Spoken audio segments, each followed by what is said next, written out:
Hello, कैसे हैं? I hope सभी फाइन होंगे। PPGS यूट्यूब चैनल में आपका हार्दिक अभिनंदन है। तो आज हम मुख्य रूप से राजस्थान में जो पात्रता परीक्षा होने वाली है रिट के लिए एक मॉडल टेस्ट पेपर तैयार किया है, जिसके द्वारा आप चेक कर सकते हैं अपनी प्रिपरेशन को कि आप कितने लेवल में हैं, आपकी तैयारी कैसी है।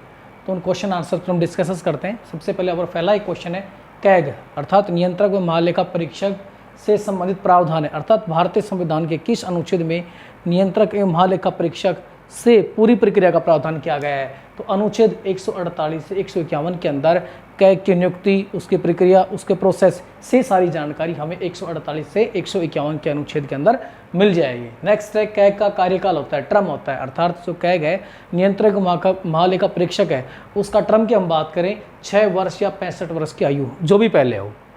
6 वर्ष का टर्म, 6 वर्ष या 65 वर्ष की आयु, इन दोनों में से जो भी पहले हो जाए तब तक उसका टर्म कार्यकाल होता है। और उसको मुख्य रूप से वेतन भत्ते सब दिए जाते हैं। तो भारत की जो संचित निधि है, भारत की संचित निधि से उसे वेतन भत्ते वगैरह दिए जाते हैं। राष्ट्रपति को सहायता व सलाह देने हेतु एक मंत्रिपरिषद होगी।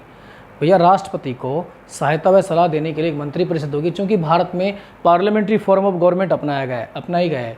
इस प्रोसेस के अंदर वास्तविक रूप से सारी की सारी शक्ति, सारी की सारी पावर, ऑल पावर्स जो है वो प्रधानमंत्री और कैबिनेट के हाथ में होती हैं।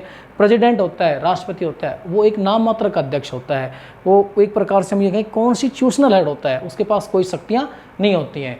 और मुख्य रूप से वो सारे के सारे काम राष्ट्रपति, मंत्रिपरिषद व प्रधानमंत्री की सलाह पर करने के लिए बाध्य एबल होता है, फोर्सेबल होता है। तो ये सब दिया गया है मंत्रिपरिषद होगी अनुच्छेद 74 के अंदर इसका प्रावधान किया गया है। केंद्रीय मंत्रिपरिषद सामूहिक रूप से लोकसभा के प्रति उत्तरदायी होगी। और किस आर्टिकल में इसको मेंशन किया गया है कि केंद्रीय मंत्रिपरिषद, यानी जो केंद्रीय मंत्रिपरिषद होती है वो सामूहिक रूप से लोकसभा के प्रति उत्तरदायी होगी। 75(3) के अंदर, अर्थात आर्टिकल 75(3) के अंदर इसका मेंशन किया गया है। लोकसभा के प्रति इसलिए उत्तरदायी होती है क्योंकि वो जो मेंबर्स होते हैं वो जनता के द्वारा सीधे अपने वोट के द्वारा चुन के आते हैं, इलेक्टेड मेंबर्स होते हैं, इसलिए वो मुख्य रूप से लोकसभा के प्रति उत्तरदायी होते हैं अनुच्छेद 75(3) के अनुसार। मंत्रिपरिषद में अगर मंत्रियों के प्रकार की बात करें तो मंत्रिपरिषद में 3 प्रकार के मंत्री पाए जाते हैं। कैबिनेट मंत्री फर्स्ट होते हैं। कैबिनेट मंत्री वो होते हैं जो किसी भी डिपार्टमेंट के अंदर हेड होते हैं, कोई भी डिपार्टमेंट है उसके हेड होते हैं, उसको हम कैबिनेट मंत्री, फुल फ्लैश पावर वाले मंत्री। सेकंड हम बात करें राज्य मंत्री। देखिए, राज्य मंत्री की हम बात करें, राज्य मंत्री कैबिनेट मंत्री के नीचे भी होते हैं। और कुछ ऐसे भी कंडीशन होती हैं कि वहाँ पर राज्य मंत्री को फुल फ्लैश पावर देकर राज्य मंत्री बना दिया जाता है और उसको स्वतंत्र प्रभार दे दिया जाता है, यानी किसी भी डिपार्टमेंट के एक प्रकार से वो मुखिया बना दिए जाते हैं, स्वतंत्र प्रभार दे दिया जाता है। उप मंत्री, ये जो उप मंत्री हैं ये इन दोनों ही मंत्री अर्थात कैबिनेट और राज्य मंत्री के नीचे काम करते हैं। नेक्स्ट, कोई भी व्यक्ति मंत्री बन सकता है। भैया, कोई भी व्यक्ति मंत्री बन सकता है, यहाँ तक कि मैं भी मंत्री बन सकता हूँ। लेकिन पहली कंडीशन ये है कि मान लीजिए मैं आज मंत्री बनता हूँ, तो आज की डे से लेकर, आज के दिन से लेकर आने वाले 6 मंथ के अंदर मुझे संसद के दोनों सदन, अब दोनों सदन लोकसभा राज्यसभा में से किसी भी एक सदन का मेंबर बनना निश्चित होगा। अगर मैं इस दौरान मेंबर नहीं बन पाता हूँ तो मुझे अपने जो पद है उससे त्यागपत्र देना ही पड़ेगा, या मुझे विदिन 6 मंथ के अंदर किसी भी जो हमारे सदन है उसका मेंबर बनना कंपलसरी है। तो कोई भी व्यक्ति बन सकता है, आप भी बन सकते हैं, मैं भी बन सकता हूँ। प्लीज़ जहाँ वीडियो देख रहे हैं उसके नीचे लाइक आ रहा है, लाइक ज़रूर दबाएं और सब्सक्राइब जरूर करें। नेक्स्ट है, मंत्री पद के लिए शैक्षणिक योग्यता आवश्यक है, नहीं है। देखिए, बड़ी विडंबना है, जब तक एक शिक्षित एजुकेटेड व्यक्ति मंत्री नहीं बनेगा तब तक वो अपनी रिस्पॉन्सिबिलिटी को अच्छी तरह नहीं निभा पाएगा।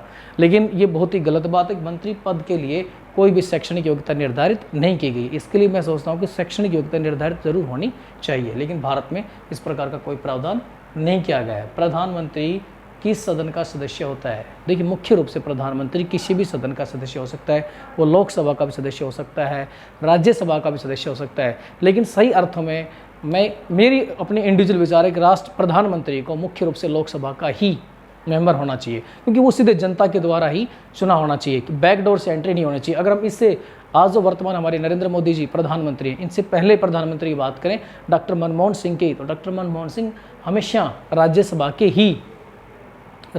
ही मेंबर रहे हैं और वो लगातार असम राज्य से निर्वाचित होते रहे। तो मेरे इंडिविजुअल विचार है कि जहां आप देश का नेतृत्व कर रहे हैं ऐसे कंडीशन में आपको जनता के द्वारा ही चुना जाना चाहिए। तो हालांकि मेंबर किसी का हो सकता है, लेकिन मेरे इंडिविजुअल विचार है कि he should the member of Lok Sabha, उसको निश्चित रूप से लोकसभा का मेंबर होना चाहिए। प्रधानमंत्री को पद व गोपनीयता, याद रखेंगे, पद व गोपनीयता की शपथ दिलाता है। तो प्रधानमंत्री को अपना जिम्मेदारी, अपनी रिस्पॉन्सिबिलिटी निभाने से पहले पद व गोपनीयता की शपथ दिलाने का काम राष्ट्रपति करता है। कौन करता है? राष्ट्रपति करता है। भारत का महान्यायवादी, अटॉर्नी जनरल ऑफ इंडिया, जो कि अनुच्छेद क्षेत्र के अंदर, भारत का महान्यायवादी जिन्हें हम अटॉर्नी जनरल ऑफ इंडिया कहते हैं, अनुच्छेद क्षेत्र के अंदर इसका प्रावधान है। और ये भारत का प्रथम विधि अधिकारी होता है। भारत का प्रथम विधि अधिकारी होता है, भारत सरकार को जहाँ भी किसी मसले पर कानूनी राय मशवरा लेना पड़ता है तो वो इसी से, महान्यायवादी से डिस्कस करती है।